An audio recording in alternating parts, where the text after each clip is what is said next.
वही तो मुख्य बात है कि आपका लक्ष्य बनाने के पहले उस लक्ष्य का महत्व आपकी बुद्धि में स्थिर होना चाहिए। जैसे अभ्यास करते समय 5वीं 7वीं कक्षा पढ़ते हैं, तब तक तो मालूम नहीं होता है कि हम किस लिए पढ़ रहे हैं। माता पिता ने बोला इसलिए हम पढ़ रहे हैं, ठीक है ना। तो आगे बढ़ते हैं तो हमें एक निश्चय करना पड़ता है कि मुझे इंजीनियर बनना है, मुझे डॉक्टर बनना है। तो वो कब निश्चय पक्का होता है कि उसमें क्या लाभ है, मजदूर बनने में और इंजीनियर बनने में, उसमें क्या फर्क है। अगर मैं नहीं पढ़ूंगा तो मजदूर तो बन ही जाऊंगा, उसके लिए कोई ट्रेनिंग लेनी नहीं पड़ेगी, ठीक है ना। तो फिर मैं पढ़ के दिमाग को परेशान क्यों करूं। तो इंजीनियर बनने में कुछ विशेष लाभ है जो मजदूर बनने में नहीं है। यह जब विद्यार्थी के मन में पक्का हो जाता है कि मजदूर को दिन में 40-50 रुपये मिलते हैं और कड़ा शारीरिक श्रम करना पड़ता है, उसका कोई सामाजिक मान होता नहीं है, कभी उसको जॉब पर रखेंगे कभी निकाल भी देंगे, और उसका गृहस्थ जीवन भी अच्छा नहीं चलेगा क्योंकि उसकी आर्थिक स्थिति अच्छी नहीं होगी, उसके बच्चों का वो ठीक से पालन नहीं कर पाएगा, समझे। अगर मैं इंजीनियर बनूंगा तो मुझे साल में नहीं तो महीने में 50,000 रुपये मिलेंगे, जो कि मजदूर एक साल में भी नहीं कमा सकता है। फिर अच्छा जॉब मिलेगा तो मेरी सामाजिक प्रतिष्ठा अच्छी रहेगी और मुझे गृहस्थ जीवन में भी सहयोग मिलेगा, मैं आगे अपने संतानों का पालन भी कर सकूंगा। इस ढंग से दोनों बाजू के प्लस माइनस पॉइंट का विचार करने के बाद विद्यार्थी निश्चय करता है कि चाहे कितना भी मुझे परिश्रम करना पड़े, रातों को जागकर पढ़ाई करना पड़े, कठिन परीक्षाएं देनी पड़े और बड़ी फीस देनी पड़े, और उस सब करते समय अपने मौज शौक को छोड़ना पड़े, तो भी मैं इंजीनियर बनूंगा। समझ रहा है ना। बिजनेस करते हैं पढ़ लेने के बाद, तब भी वो सोचते हैं कि मुझे जॉब करने में लाभ है, साथ सर्विस करने में लाभ है। गवर्नमेंट सर्विस में क्या लाभ है, प्राइवेट जॉब में क्या लाभ है, प्लस माइनस पॉइंट्स उनका विवेक करते हैं। फिर वो निश्चय करते हैं कि मेरे लिए प्राइवेट प्रैक्टिस अच्छी रहेगी, कोई निश्चय करते हैं कि मेरे लिए गवर्नमेंट जॉब अच्छा रहेगा, है ना। तो इस ढंग से ईश्वर प्राप्ति करने में क्या लाभ है और ईश्वर प्राप्ति न करने में क्या हानि है, उसका विचार करने के बाद ही पक्का निश्चय हो सकता है। उसके पहले जो चलते हैं वो दूसरी तीसरी कक्षा वाले बच्चों की नहीं, जैसे माँ बाप कहते हैं इसलिए वो पढ़ रहे हैं, ऐसे गुरुजी कहते हैं इसलिए हम ईश्वर प्राप्ति की ओर चल रहे हैं। उन्होंने विवेक पूर्वक विचार पूर्वक मार्ग को पसंद किया नहीं है, ठीक है। अब ईश्वर प्राप्ति करने की जरूरत क्या, सब कुछ हमारे पास है, बहुत अच्छा जॉब है, अच्छी इनकम है, अच्छी पत्नी है, आज्ञाकारी बच्चे हैं, केवल कुछ वस्तु की जरूरत क्या है, ऐसा विचार आ सकता है ना। तो इस विषय में तैत्तिरीय उपनिषद में एक शिष्य गुरु को पूछते हैं कि ब्रह्मानंद क्या होता है। हमको जो आनंद तो मिलता ही है, मूवी देखने में आनंद मिलता है, मिठाई खाने में आनंद मिलता है, अब बोलते हैं ब्रह्मानंद पाना चाहिए, ऐसा क्यों? ऐसा प्रश्न शिष्य ने पूछा। तब गुरु ने कहा कि किसी मनुष्य का स्वस्थ शरीर हो, बुद्धिमान हो, विद्वान हो, संपूर्ण पृथ्वी का राज्य उसके अंदर में हो, यानी उसका कोई शत्रु न हो, उसकी आज्ञाकारी पत्नी हो, आज्ञाकारी बच्चे हो, ये मनुष्य के सुख की पराकाष्ठा है। इससे ज्यादा सुख मनुष्य को नहीं मिल सकता। ठीक है। फिर बोलते हैं कि इससे सुख की अपेक्षा 100 गुना सुख गंधर्वों को मिलता है। अब बोलेंगे कैसे 100 गुना सुख? तो अमीबा को जितना सुख मिलता है उससे 100 गुना सुख मनुष्य को होगा कि नहीं? बैक्टीरिया को जितना सुख मिलता है उससे 1,00,000 गुना सुख मनुष्य को मिलेगा कि नहीं?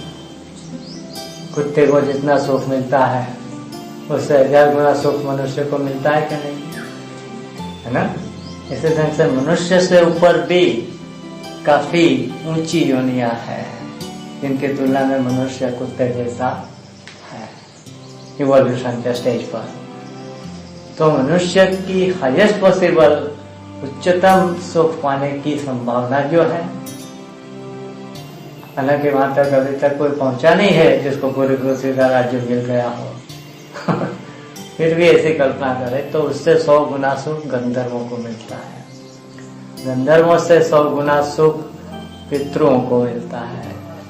पितरों से 100 गुना सुख कर्मज देवों को मिलता है। कर्मज देवों से 100 गुना सुख आजानुज देवों को मिलता है। उनसे 100 गुना सुख देवों के राजा इंद्र को मिलता है। इंद्र से 100 गुना सुख उनके गुरु बृहस्पति को मिलता है। वो बृहस्पति अपने पुत्र को जब वो पूछता है कि मुझे क्या पाना चाहिए, तब बोलते हैं कि ब्रह्मानंद पाना चाहिए। बोल रहा है। और कच्छ पृथ्वी पर आया, उसने तप किया और ब्रह्मानंद को पाया। तो ये जो ग्रेडेशन है नीचे से ऊपर का, जितना दिन भर में चींटी कमाती होगी 5-25 चीनी के दाने, 2-4 मरे हुए कीड़े, वो उसकी इनकम होगी ना। उससे ज्यादा खरगोश कमाता होगा, उससे ज्यादा शेर कमाता होगा।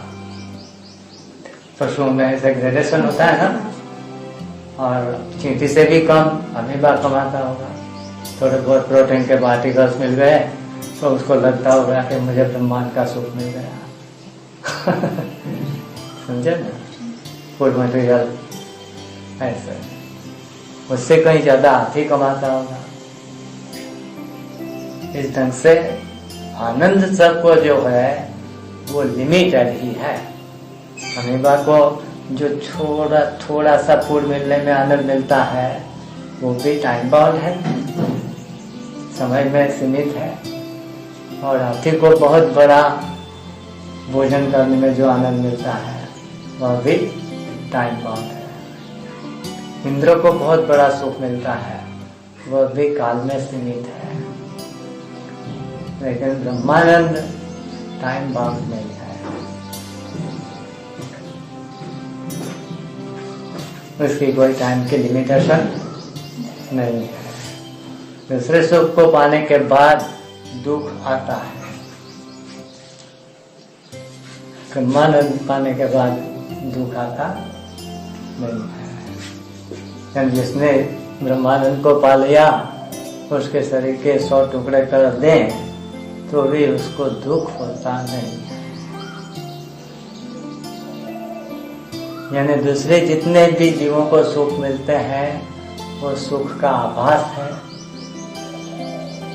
क्योंकि सच्चा सुख होता तो एक बार मिलने के बाद वो जाता नहीं। लेकिन उनका सुख चला जाता है, तो वे सुख का आभास मात्र है। और ब्रह्मानंद जो है वह वास्तविक सुख है। एक बार मिलने के बाद वो कभी जा नहीं सकता, ऐसा सुख है। तो इस तरह इन दोनों पहलुओं का विचार श्रीमद् राजचंद्र ने बहुत अच्छे ढंग से बताया है। श्रीमद् राजचंद्र बहुत बड़े ज्वेलर थे और गांधी जी उनको बहुत ज़्यादा आदर से देखते थे, तो उनको व्यवहारिक जगत का भी मालूम था और उस जगत का भी। उन्होंने कहा है कि अज्ञानी मनुष्य कुछ सुख आभास के लिए अनंत जन्मों के अनंत दुखों को गले लगा लेता है, मृत्यु से कभी छूट नहीं पाता है और वास्तविक आनंद से वंचित रह जाता है।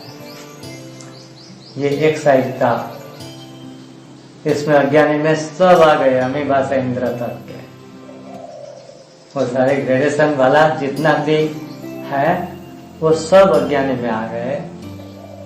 सुख के आभास के लिए अनंत जन्मों के अनंत दुखों को वो स्वीकार कर लेते हैं, फिर मृत्यु से कभी भी मुक्त हो नहीं पाते हैं और उनको वास्तविक आनंद कभी मिलता नहीं है। दूसरी बाजू ईश्वर प्राप्ति करने वाले कुछ सुख के आभास को छोड़कर कुछ प्रतिकूलताओं को सहन करके ईश्वर प्राप्ति या ब्रह्म ज्ञान पाकर अनंत जन्मों के अनंत दुखों को मिटा देते हैं सदा के लिए। ब्रह्मानंद को प्राप्त करते हैं जो कभी जाता नहीं है और मृत्यु के भय से मुक्त हो जाते हैं। ये उनका विवेक विश्लेषण, ये देखिए। इस प्रकार से विचार पूर्वक ईश्वर की ओर चलेंगे तो उनको कभी ऐसा नहीं होगा कि मैं फिर से वहां चला जाऊं।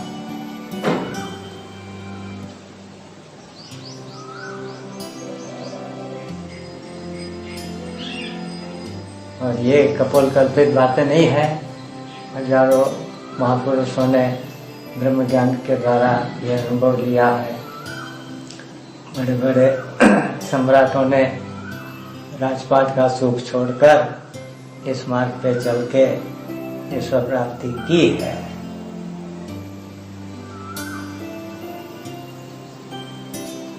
कल्पित नहीं है कि आप स्वर्ग में जाएंगे और वहां अप्सरा मिलेगी। कोई स्वर्ग में देख के आया है? आप विष्णु लोक में जाएंगे, भगवान विष्णु के पार्षद बनेंगे, आपको विष्णु भगवान बड़ा सुख देंगे। कोई वहां जाके आया है? आप शिवलोक में जाएंगे, भगवान शिव आपको बड़ा आनंद दे देंगे। कोई आया है शिवलोक जाके? तो ये सारी बातें संदेहास्पद है, झूठी है ऐसा तो हम नहीं बोल सकते, लेकिन ब्रह्म ज्ञान संदेहास्पद नहीं है। उसको पाए हुए महापुरुष जीते जी उस अनुभव में आकर बोले हैं कि ये संभावना सच्ची है।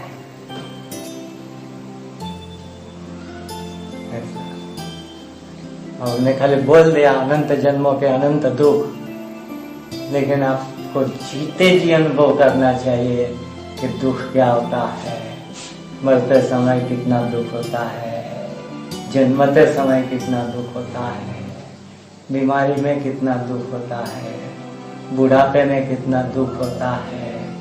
वो अपने को लाइव अनुभव में आए तब हमें मालूम पड़ेगा कि अनंत जन्मों का अनंत दुख का अर्थ क्या है।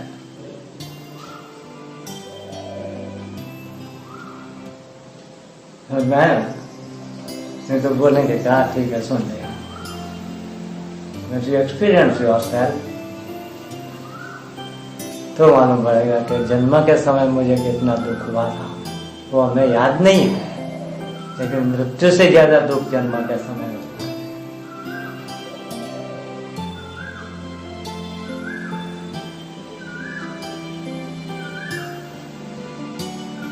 मृत्यु के समय कितना भी अमीर आदमी हो, कितना भी नेता हो, बड़ा हो, कुछ नहीं कर सकता है, उसे मृत्यु का कष्ट भोगना ही पड़ता है।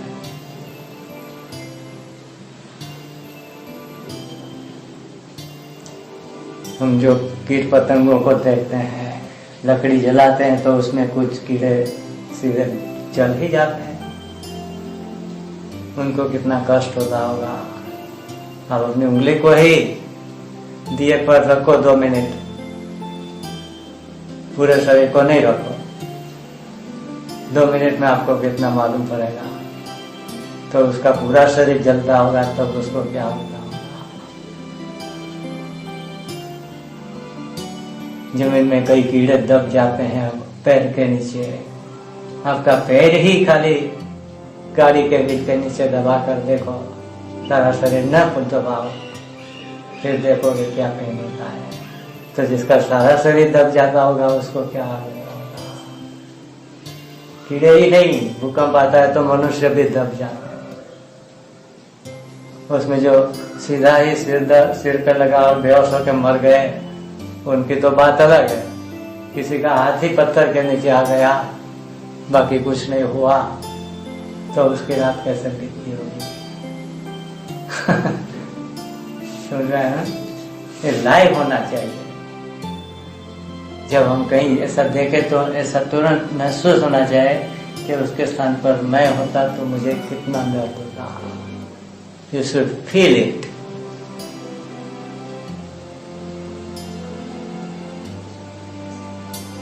कहीं मुर्गे बेच रहा है आदमी और कोई भी उठा के ले जाके उस पर चाकू घुमा देता है, पहले उसके पांख एक एक अलग करता है।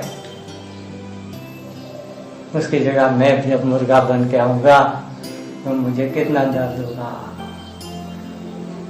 और अगर ईश्वर प्राप्ति नहीं होगी तो मुर्गा बन के आना ही पड़ेगा, ऐसे ही नहीं मिलेगा, साइकिल है।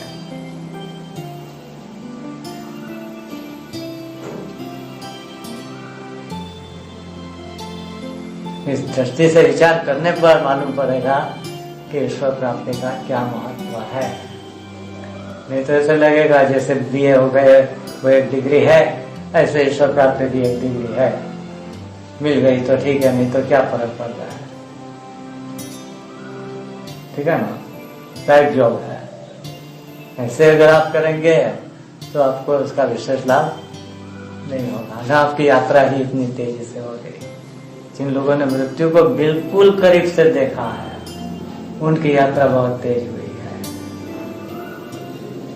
परीक्षित को मालूम पड़ा कि 7 दिन में मैं मर जाऊंगा, उसके बाद उनकी यात्रा तेज हो गई। 7 दिन में उनका कोर्स पूरा हो गया, ईश्वर प्राप्ति हो गई। खटवांग को मालूम हुआ कि 2 मुहूर्त में मैं मर जाऊंगा। इतना बड़ा राजा के देवताओं ने उनको बोला कि आप कुछ भी वरदान मांग लो, हम आपको दे सकते हैं। जब उसने पूछा कि मेरी आयु कितनी है अब, उसके अनुसार मैं मांगूंगा। तो जब मालूम पड़ा कि 2 मूर्ति है, तुरंत खटवांग ने बोला कि मुझे ब्रह्म ज्ञानियों के बीच में दिया। अष्टक, वसुमान आदि 4 ब्रह्मज्ञानी रहते थे। एक मुहूर्त में देवता लोगों ने उनको वहां जाके छोड़ दिया और एक मुहूर्त में उन ज्ञानियों से प्रश्नोत्तर करके खटवांग राजा ने ईश्वर प्राप्ति कर ली। You see the difference? हम लोग तो सोचते हैं मृत्यु तो अब अभी कब आएगी, हम तो अमर ही है, हम तो क्या होना होगा। हालांकि पक्का नहीं है 5 साल के बाद या 5 दिन के बाद भी हम जिंदा होंगे, मैं भी बिलीव दैट हम तो रहेंगे। इसलिए हमारी स्पीड ऐसी नहीं बनती है खटवांग राजा जैसी या उनके जैसी, परीक्षित के जैसी।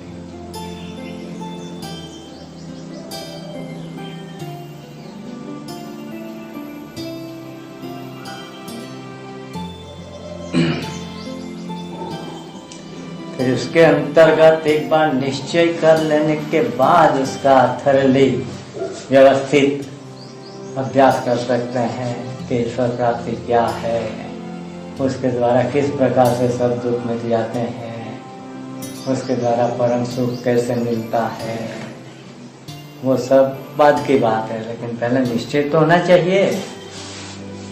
इंजीनियर बनने के लिए क्या पुस्तक पढ़ना, कौन से कोचिंग क्लास में जाना, वो बाद की बात है। पहले निश्चय तो होना चाहिए कि मुझे मजदूर नहीं बनना है,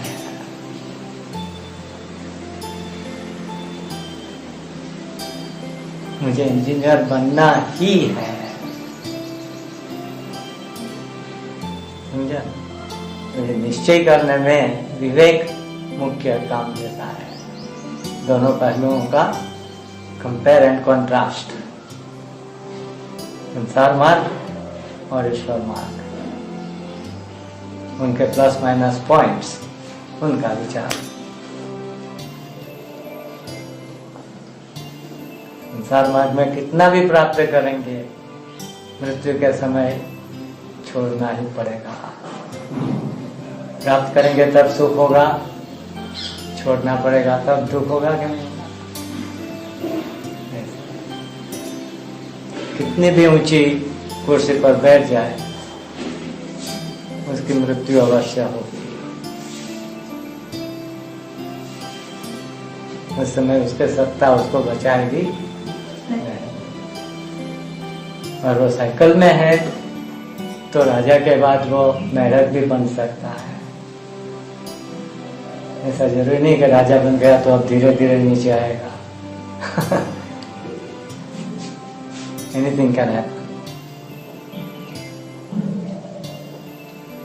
ऐसे कई दृष्टांत शास्त्रों में आते हैं जिनमें उन्होंने अपने पूर्व जन्मों की बात कही है। योग वशिष्ठ में पुण्य पावक के दृष्टांत में है, पहले में ये था, फिर ये बना, फिर ये बना। उसमें कोई एक प्रकार का लॉजिक नहीं है। डार्विन की तरह कोई थियरी इवोल्यूशन जैसा भी नहीं है। एकदम अनपेक्षित चेंजेस हो जाते हैं। पहले जन्म में अप्सरा थी और दूसरे जन्म में मैं बेल बन गई। तो कहाँ अप्सरा और कहाँ ऋषि के आश्रम में बेल। तीसरे जन्म में मैं हिरणी बन गई। चौथे जन्म में मैं रानी बन गई। लाइक दिस, कुछ भी प्रेडिक्टेबल नहीं है।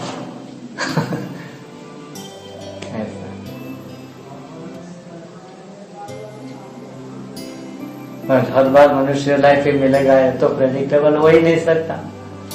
और मिलेगा तो उसमें ऐसी बुद्धि मिलेगी कि ईश्वर प्राप्ति करनी चाहिए, ये भी तो प्रेडिक्टेबल नहीं है। ऐसी बुद्धि मिले तो ऐसा गुरु भी मिले हर जन्म में, ऐसा भी तो संभव नहीं है। So it's a rare of the rare chance, rarest chance। Lottery का चांस तो समझो 50 करोड़ लोगों ने लॉटरी ली, उसमें से एक की लग गई तो 50 करोड़ में एक हुआ ना। लेकिन जीवों का आप तुलना करो, कितने बैक्टीरिया होंगे, कितने अमीबा होंगे, कितने मेढक होंगे, कितने सालामांडर होंगे, अलग अलग योनियों में कितने जीव होंगे। उनकी तुलना में मनुष्य कितने हैं। उन मनुष्यों में कितने लोग हैं जिनको आध्यात्मिकता का माहौल मिलता है।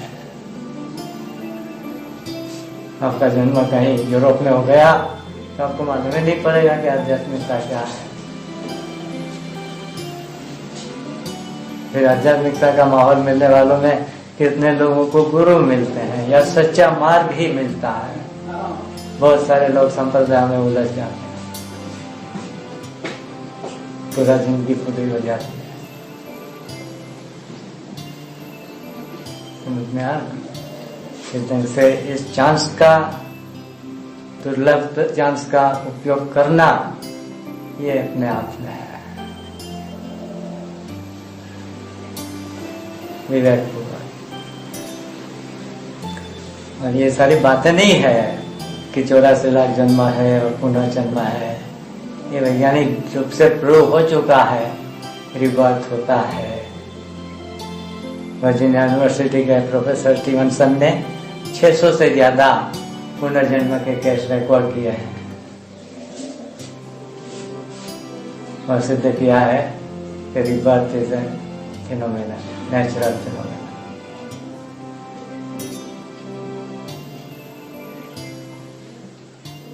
ठीक है।